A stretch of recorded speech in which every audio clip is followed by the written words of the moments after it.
Shalom saudara, kita memasuki episode 779 ya, ini abam kita dari wanita usia 30 tahun. Salam Pastor Erastus, saya mau cerita dulu. Waktu SMA saya nakal, lalu ada orang-orang menjelekkan masa lalu saya dari satu orang ke banyak orang. Perlakuan buruk. Mereka menyindir lewat medsos, menghakimi, menghasut orang untuk membenci saya, menghasut orang untuk jangan bekerja dengan saya, merendahkan saya dan lain-lain. Saya juga tidak berniat menghakimi, tapi saya melihat tingkah laku mereka, misalnya mereka pakai baju mewah dan lain-lain. Mereka sombongkan terus, merendahkan saya, lalu saya juga jaga hati, tapi saya difitnah. Iri hati sama mereka. Saya difitnah iri hati sama mereka. Padahal hati saya juga enggak iri. Saya melihat mereka itu merasa sangat kaya, jadi mereka merasa bisa seenaknya merendahkan orang yang lebih miskin dan rendah dari mereka. Pertanyaan saya, Pastor, firman Tuhan berkata barang siapa direndahkan akan ditinggikan. Barang siapa meninggikan diri akan direndahkan. Tapi saya tidak pernah merasakan hal itu. Saya selalu melihat orang-orang sombong tetap naik di atas. Apakah hal itu akan terjadi? Apa ketika saya merendahkan diri Tuhan akan ditinggikan?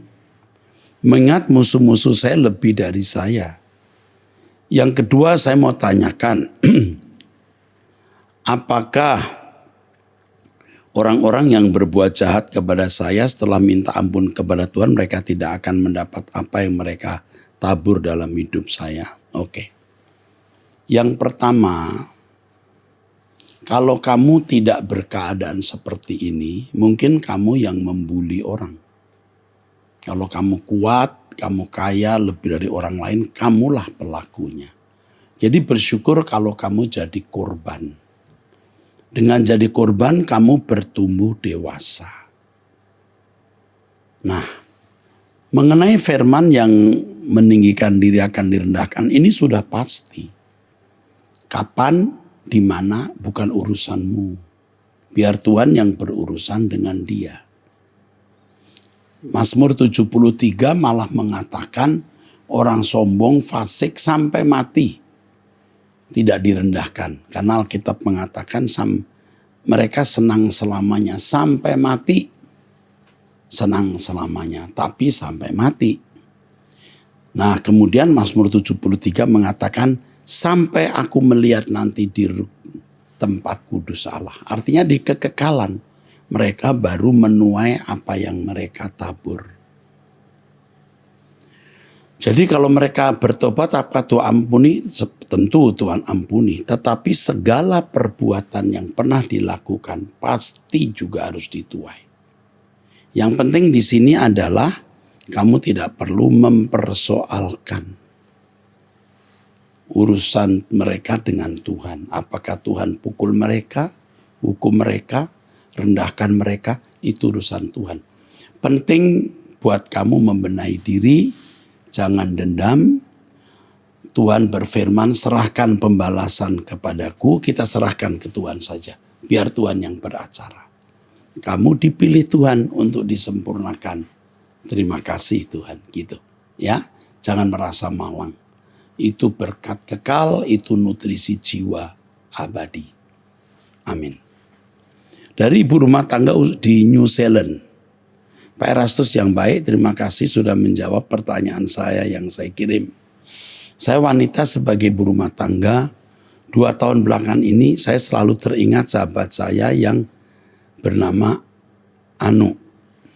Terakhir dia stay di London, saya lost contact dengan dia kira-kira sudah 20 tahun. Kami bersahabat ketika kami di Jakarta. Belakangan saya selalu bersedih jika teringat dia karena rasa kangen yang mendalam sampai sering terbawa mimpi. Sampai-sampai mengganggu suasana hati sehari-hari. Saya ingin tahu kabar dia bagaimana sekarang. Apakah ini normal dan apakah ini intimidasi dari iblis? Tidak ada satu cara pun untuk bisa kembali kontak dengannya karena saya tidak ada akses apapun untuk mengetahui kabar berita teman ini. Anda tidak beri umur Anda berapa. Tapi kalau Anda sudah berumur, mungkin dia sudah meninggal. Kalaupun Anda juga masih muda, belum tentu dia masih hidup. Jangan memberhalakan itu. Saya khawatir Anda tidak merindukan Tuhan. Anda lebih merindukan manusia. Dan ini menunjukkan keadaan yang mengerikan. Artinya Anda tidak menjadi kekasih Tuhan. Ya. Nasihat saya, lupakan dia. Kalau tidak tahu kontaknya, ya enggak usah dicari. Jangan itu membuat Anda merasa akan bahagia kalau bertemu dia. Kalau bertemu lalu dia menjadi wanita yang tidak baik, tidak takut Tuhan, bermasalah, lalu Anda diseret, sebaiknya serahkan dalam tangan Tuhan. Dipertemukan silakan, tidak silakan. Tuhan jadi segalanya dalam hidupmu. Saya teruskan pembacaannya. Apa yang harus saya lakukan selain berdoa agar saya melupakan dia? Lupakan saja. Cari Tuhan. Anda harus sengaja melupakan dia. Anda bertemu dengan dia pun belum tentu ada faedahnya. Saya selalu berdoa jika diizinkan Tuhan saya ingin berjumpa lagi dengan dia sebelum saya meninggal. Tapi pada akhirnya saya menyerahkan semuanya hanya pada Tuhan. Ya, begitu. Karena hanya dia yang tahu, Tuhan yang tahu apakah saya bisa bertemu lagi atau tidak dengan dia. Oke, sudah saya berikan arahan ya. Lakukan arahan yang saya berikan ini. Dari pria usia 49 tahun. Istri usia 40 tahun, menikah 2 anak. Salam Pak Eras. Pernikahan kami sudah 17 tahun, dikaruniai putra kelas 3 SMP dan putri kelas 2 SMP. Pernikahan kami aman dan baik. Di tahun 2019 akhir istri pindah kerja di perusahaan sebagai kepala cabang. Di awal tahun 2020 istri bilang ada berkenalan dengan rekan bisnis, seorang pria beristri pengusaha muda. Seorang pria beristri, pengusaha muda. Lalu beberapa waktu kemudian istri pamit akan pergi urusan pekerjaan dengan pria tersebut. Alasannya ada staf wanita yang ikut serta. Sejak itu saya mulai ada feeling negatif, tapi saya tetap positive thinking. Akhirnya terjadi kejadian istri KDRT ke saya. Pertama kali depan anak-anak sekitar bulan April 2020. Saya dan anak-anak syok karena kejadian pertama kali. Bahkan istri memaki-maki saya dengan perkataan kotor lalu lari keluar rumah. Saat itu Pak, istri pulang larut malam dan pernah dalam keadaan mabuk. Sejak saat itu pula istri tidak masuk kerja.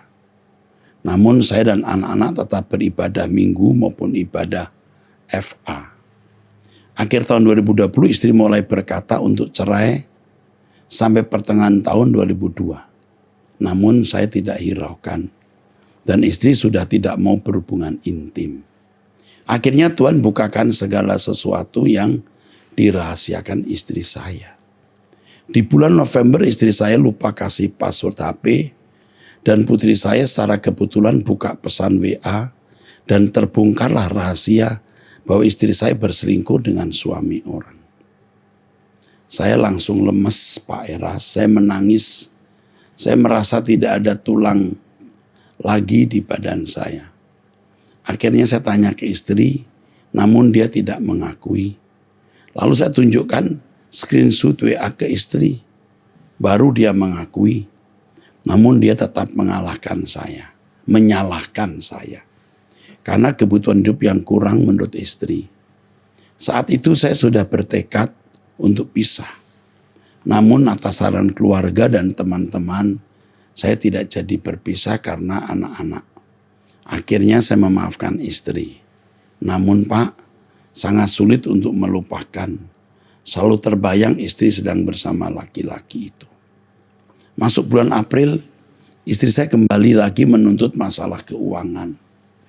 Akhirnya di bulan Maret dia kembali mulai memaki-maki apabila tuntutan keuangan tidak terpenuhi. Terjadi KDRT kembali. Sampai kemarin hari Minggu 10 September terjadi KDRT untuk kesekian kalinya. Bahkan dia siram saya dengan air panas. Yang saya mau tanyakan Pak Eras, saya kasihan dengan anak-anak Pak. Karena kejadiannya di depan mereka. Waktu saya dijambak, ditempeleng, dipukul, dicekik, dipukul galon air. Ditendang, saya tidak pernah balas. Saya cuma bilang, Tuhan tolong saya dan darah Yesus berkuasa. Dan anehnya bukan badan saya yang biru-biru, tapi istri saya badan dan tangannya bengkak jadi biru. Apakah saya boleh menceraikan istri sekalipun saya tidak akan menikah kembali? Karena saya merasa istri sudah tidak normal, ada gangguan psikologi. Dan saya takut beberapa kali diancam untuk membunuh saya. Padahal apa yang dia lakukan dengan berselingkuh dan KDRT itu seharusnya saya yang marah. Karena selama 17 tahun pernikahan saya tidak pernah berselingkuh. Saya tidak pernah berselingkuh. Mohon doa Pak Eras, oke. Anda PNS ya.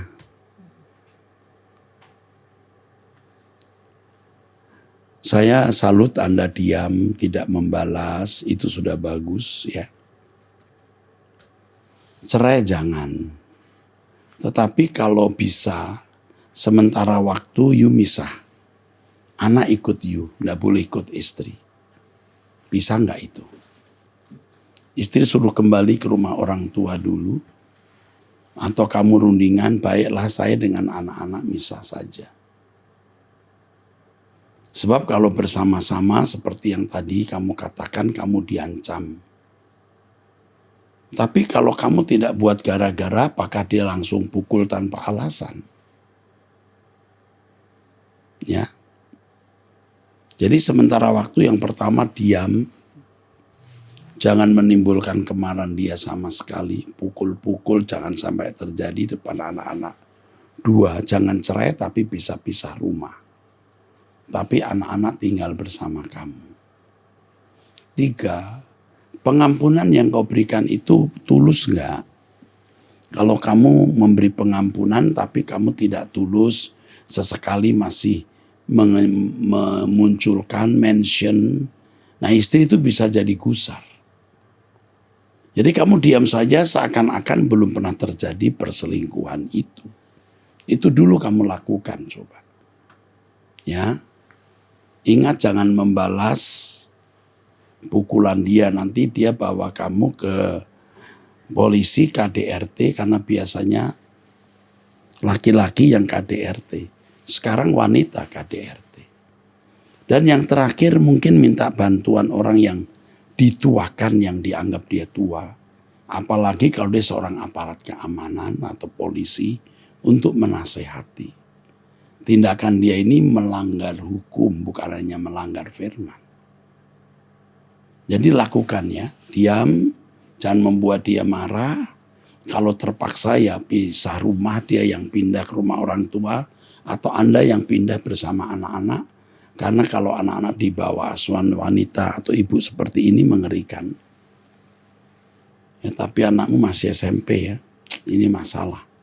Lalu yang ketiga, coba cari orang yang bisa dipercaya, yang dituakan, nasihati bahwa tindakan dia itu melanggar hukum. Dan ingat tadi jangan membangkit-bangkitkan kesalahan dia. Itu bisa membuat dia murka. Oke, Tuhan memberkati.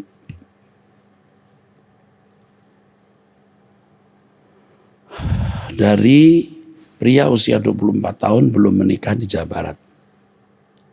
Terima kasih atas jawaban pertanyaan sebelumnya. Saya memiliki pertanyaan lagi. Saya ada kepahitan dengan saudara seiman di suatu persekutuan rohani kampus. Entah kenapa mereka terkesan tidak suka dan menjauhi orang tertentu yang tidak mendedikasikan waktunya untuk pelayanan di samping perkuliahan. Saya memang pernah pelayanan di sana, tapi perihal studi jadi berantakan sehingga harus mengorbankan salah satu. Saya memilih fokus studi saja karena menurut saya memang itu yang patut dipertanggungjawabkan saat ini agar bisa lulus tepat waktu. Meski pernah dibicarakan baik-baik, tetap saja mereka menjauh dan unsur kekeluargaan tidak ada lagi. Sungguh kepahitan apalagi bila itu datang dari saudara seiman. Menurut saya mereka ini sangat jahat karena tidak berusaha untuk mengerti. Bahkan sekarang saya pun ragu apakah terpanggil untuk pelayanan gereja atau tidak nantinya. Dari kacamata pendeta seperti Bapak, apakah saya egois dengan mengorbankan pelayanan terhadap studi? Apakah saya berdosa jika tidak percaya mereka bisa berubah lagi? Bagaimana pelayanan yang seharusnya? Yang pertama, Anda memiliki sikap yang benar, mengutamakan studi, karena studi itu pun juga pelayanan. Harus selesai cepat. Di tengah kesibukan, sekali-kali kamu bisa datang juga di kebaktian mereka, tapi tidak harus aktif. Kalau ternyata mereka menjauhi dan bersikap memusuhi, ini berarti mereka belum dewasa. Belum dewasa. Mereka bisa berubah, tapi juga bisa tidak berubah. Kamu jangan kepahitan kepada orang-orang Kristen ini, lalu kamu menganggap semua orang Kristen sama, sampai kamu berpikir mungkin tidak melayani. Kamu salah. Jadi kalau mereka tidak welcome terhadap kamu, ya enggak usah datang ke persekutuan itu. Enggak masalah. Ya, enggak problem. Tapi yang penting kamu mencari Tuhan, itu penting sekali. Di rumah ada jam doa, tetap ke gereja hari Minggu. Tugas sekolah tentu itu utama karena itu panggilanmu. Mengambil bagian dalam pelayanan di kampus bukan panggilan utama. Bukan panggilan utama. Bukan main calling kamu. Main calling kamu itu studi. Ini nasihat saya. Ya. Jadi kamu jangan dendam, jangan kepahitan. Ini yang membuat kamu salah. Biasa saja. Kamu dendam, kamu pahit, mereka tidak merasa melukai kamu, kan lucu. Sekali-kali kebaktian hadir. Tapi kalau itu tidak membuat kamu nyaman, ya tidak usah hadir. Oke? Yang penting belajar dengan baik dan persembahkan hasil studimu untuk kemuliaan Allah. Oke. Tapi kalau kamu ada waktu, ya nggak ada salahnya pelayanan. Tapi dari sikap teman-teman pelayanan di kampus kamu, saya lihat ada sesuatu yang salah. Kalau saya jadi pelayan Tuhan di situ, saya mendukung. Ya udah kamu full studi, kamu fokus studi. Tapi nanti ada acara-acara tertentu ikut ya dilibatkan.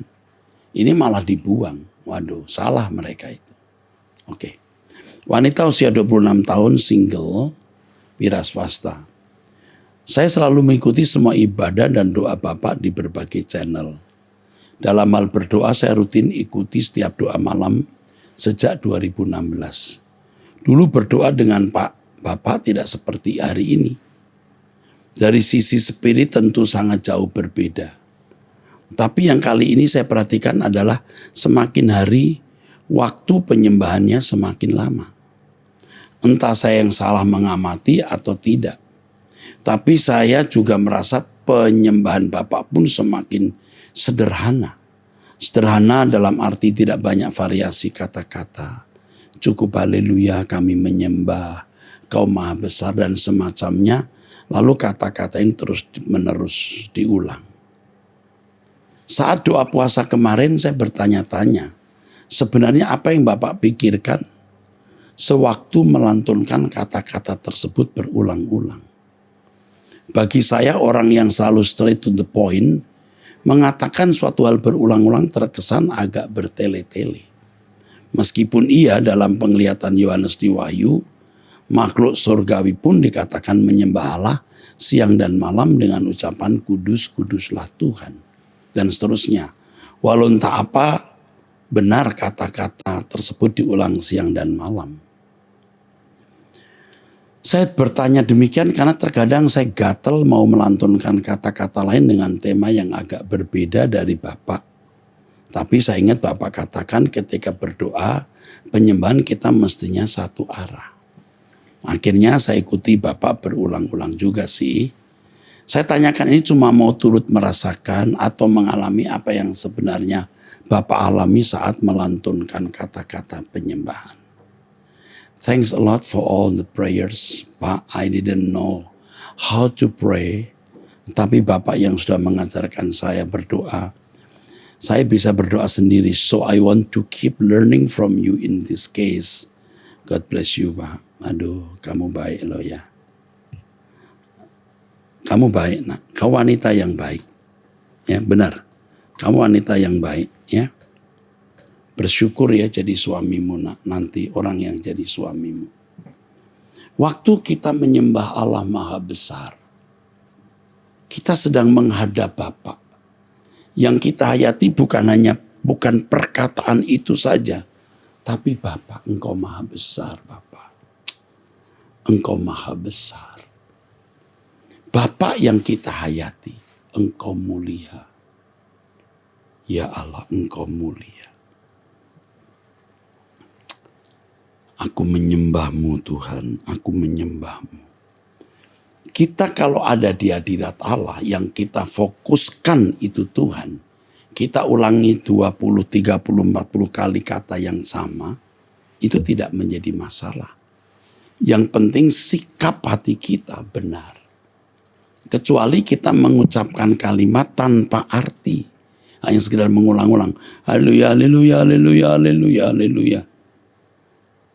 Itu yang tidak boleh. Berceloteh gitu. Haleluya Tuhan, terpuji nama-Mu. Nah kita fokusnya Allah. Ya memang nanti kadang-kadang saya bicara lagi, saya berbicara lagi mengenai kalimat yang lain. Tidak selalu menyembah ya. Bersama-sama dengan saya nanti kamu akan lebih matang dalam doa. Sekali lagi saya salut ya kepada kamu. Kamu wanita yang baik, diberkatilah kamu. Jangan salah pilih jodoh ya. Dari pria usia 66 tahun di Timika. Salam Pendeta Dr. Erastus Sabtono, seminar Logos dari Pak Eras. Saya ikuti dengan baik juga sanggahan dari pendeta di Kupang. Saya ikuti dengan baik. Perbedaannya banyak yang saya catat, tapi saya ambil yang penting-penting saja. Dalam Injil Yohanes banyak ayat tertulis Yesus diutus, tapi yang saya mau kutip satu ayat saja. Firman Yesus sendiri yang katakan dalam Yohanes pasal 14 ayat 28c. Sebab Bapa lebih besar daripada aku. Itu sangat jelas diuraikan oleh pendeta itu maksud Yohanes 14 ayat 11. Aku di dalam Bapa dan Bapa di dalam aku. Tapi yang tertulis dalam Yohanes 14 ayat 20, aku di dalam Bapakku dan kamu dalam aku dan aku dalam kamu.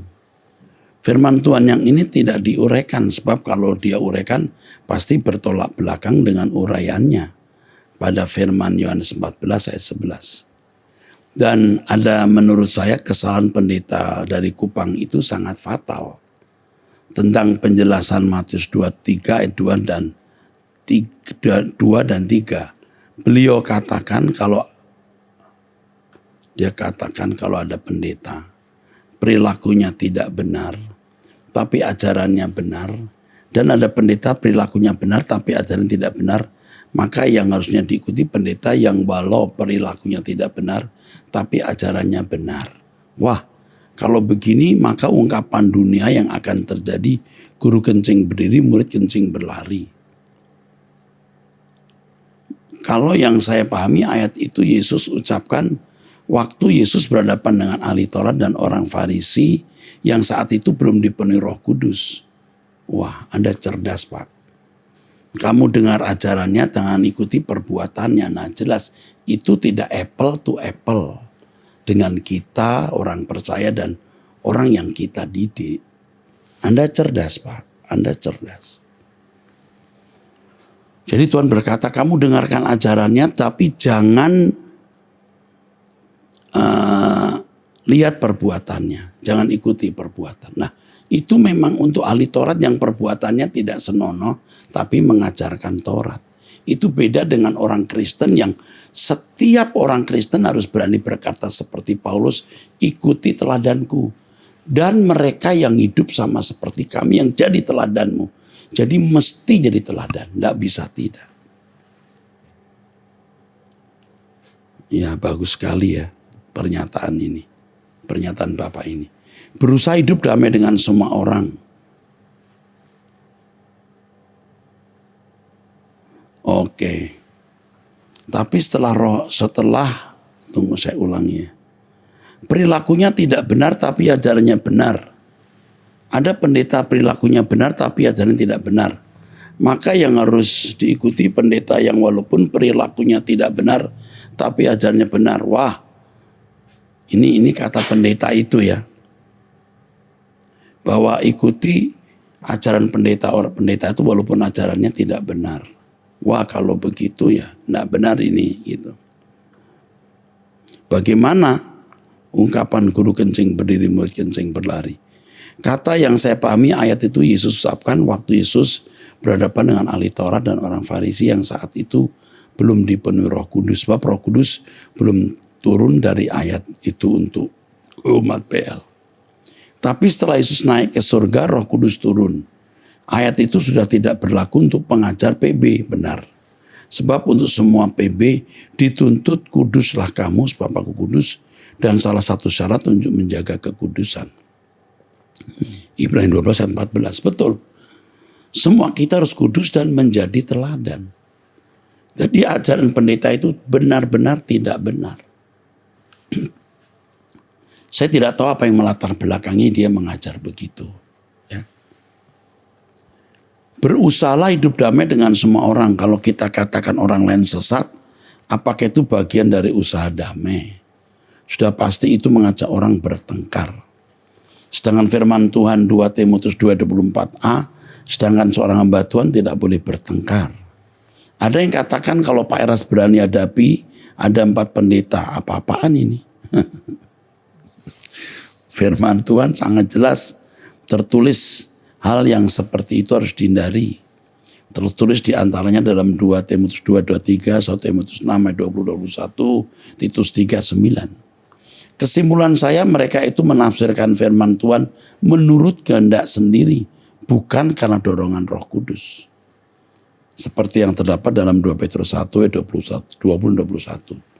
Puji Tuhan Pak Eras tidak terpancing dengan strategi kuasa kegelapan yang bagaikan singa mengaum-aum siap menerkam bagi yang tidak berjaga-jaga. Yang Pak Eras hadapi saat ini orang-orang yang tidak ada pengurapan. Firman Tuhan 1 Korintus 2:15, tapi manusia rohani menilai segala sesuatu. Pak Eras kalau saya keliru mohon petunjuk. Bapak ini luar biasa. Saya akan kirimkan PDF ke Bapak ini. Ya, sebagai hadiah. Iya, terima kasih untuk dukungannya saudara. Saya dibully kanan kiri depan belakang sampai fitnah ya. Fitnah yang mengatakan saya tidak mengaku Yesus sebagai juru selamat. Wah ini mah keji ya, kejam. Tapi enggak apa-apa. Banyak orang masih punya nurani seperti Bapak ini. Jadi nuraninya masih baik sehingga bisa membedakan kebenaran dan dusta. Oke, sampai di sini episode 779. Sampai bertemu di episode 780. Ya, sampai jumpa, Tuhan memberkati. Ya.